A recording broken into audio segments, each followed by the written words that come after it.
In the studio for this one, over 100 international caps between them, is Scott Brown, Peter Lovenkrands and Neil McCann.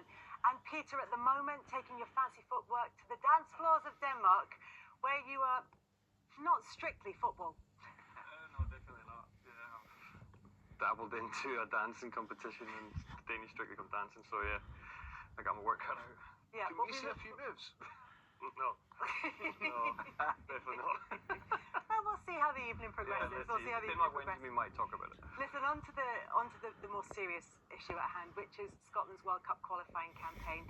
Every World Cup qualifying campaign since pre-1998, the question has been, are Scotland going to make it? What do you think of their chances of getting through this group, Scott?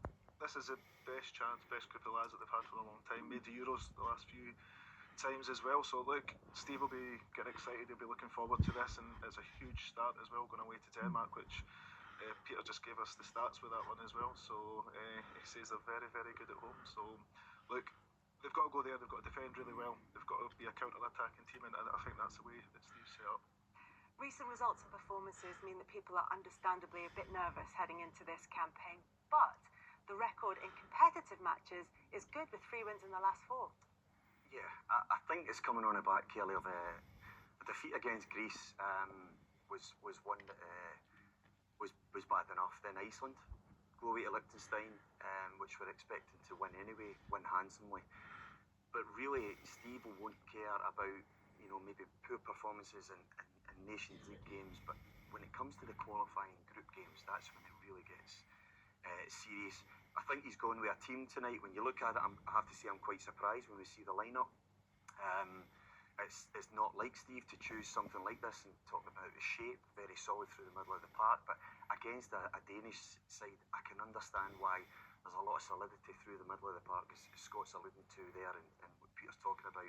Denmark are missing a few key players for me tonight, which should help us with their omissions from the squad, but at home they're a force to be reckoned with. So it's a wonderful opportunity to get our most difficult game out of the way, get something from tonight, look towards Belarus, and then hopefully we can go off to a flyer in the campaign. We will get that team news very shortly, but Peter, is, as Neil said, this Scotland's toughest fixture of this qualifying campaign, Denmark away.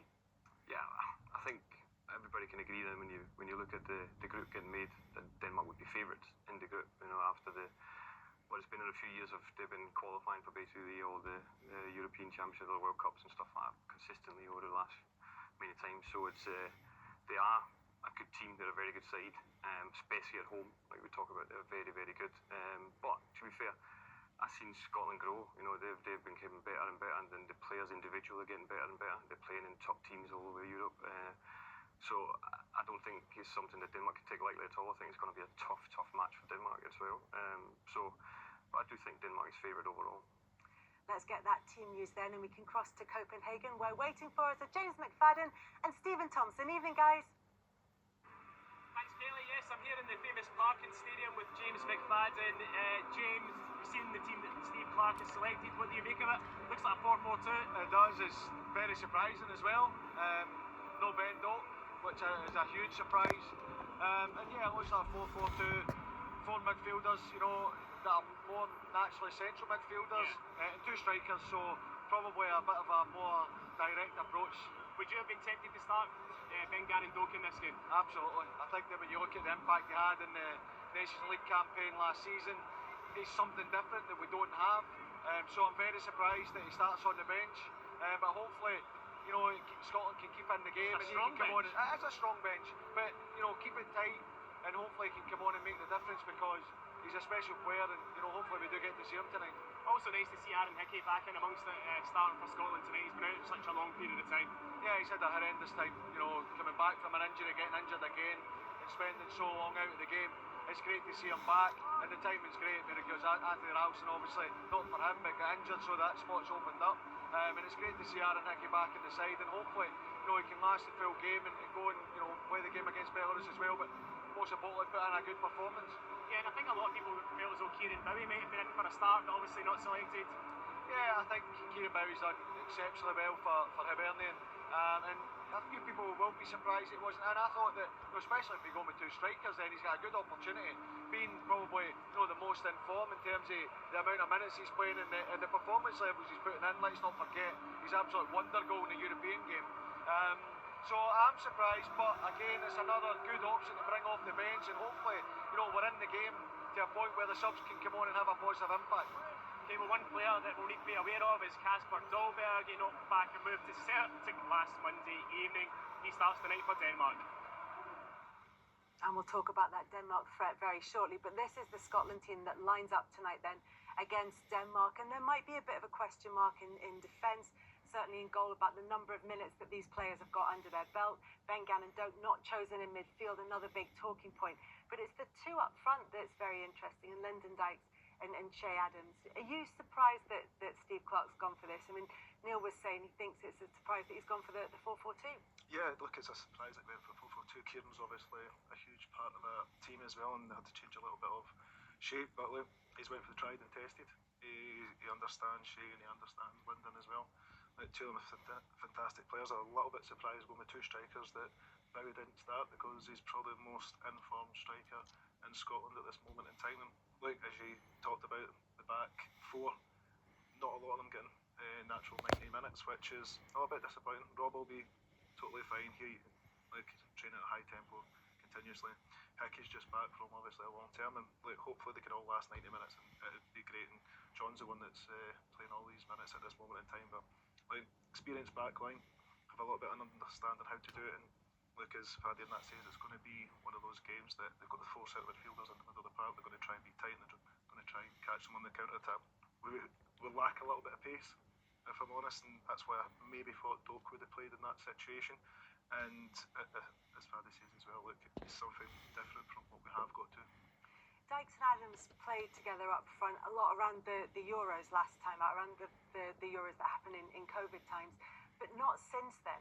So what do you think they can bring as a pair? Well, there's a bit of power there, clearly. A lot of our,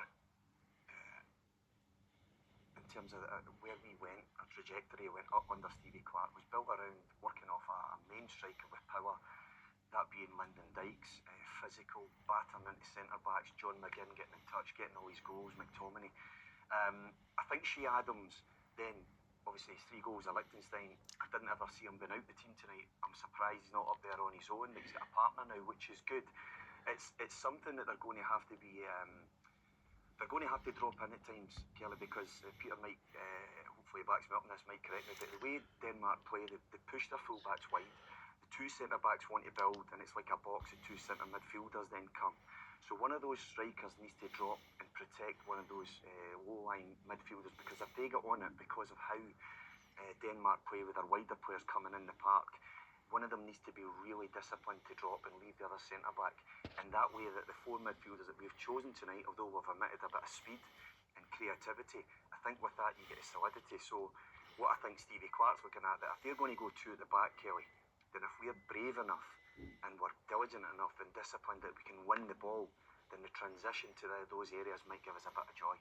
So it's a lineup that's been chosen very much with Denmark in mind. Is it a lineup that can work against Denmark? No, I think it can. If you look at the players you have in, McTominay is in top form. He's been amazing for Scotland over the last few games and club football as well. So I think they definitely have players in the Scottish team that can actually hurt Denmark. And I think, don't forget, Scotland is a very solid team when they're on it. When they play well, they're very tough to break down and very tough to beat. Of course, they need to be on it to do that, but they can definitely hurt Denmark if Denmark's not on it. And we've seen it. I've seen that before. Denmark collapsed against Portugal after a very good first performance. They lost the next one big because they lost all shape. And Scotland is a team that can actually upset Denmark that way. Let's get some thoughts now from inside the Scotland dressing room. Here's Lewis Ferguson with Amy Canavan. What's been at the heart of those preparations? What do you guys know that you need to do tonight to get what would be a positive result? Well, we need to stick to the game plan. We need to go out there and show what we're capable of. I think over the past few years we've showed a really good level. There's been ups and downs, but I think if we bring the best of ourselves tonight, we've got a good chance. You know this place. This is where you made your Scotland debut. It was a short cameo that night a couple of years ago now. What can you guys learn from that that night. You weren't a part of it, but it didn't get off to the best of starts. How do you ensure that doesn't be repeated tonight? Yeah, well, obviously we've experienced what the crowd's going to be like. You know, it's a beautiful stadium. The crowd's right on top of you. It's going to be lively, and we expect that. We expect the start of the game to be really fast, for them to come out the blocks really quickly. But you know, we're well prepared and looking forward to the game. And just on a personal note, how excited are you to get back out there starting for Scotland? You had the friendlies in June, but to get out there in competitive action for your country. Yeah, really nice. It always is. It's obviously a proud moment to represent your country. As always, every single time you pull on the shirt, it's just a feeling of pride, really. And I'm just glad I'm able to do that tonight. So looking forward to the game. They're very much looking forward to the game.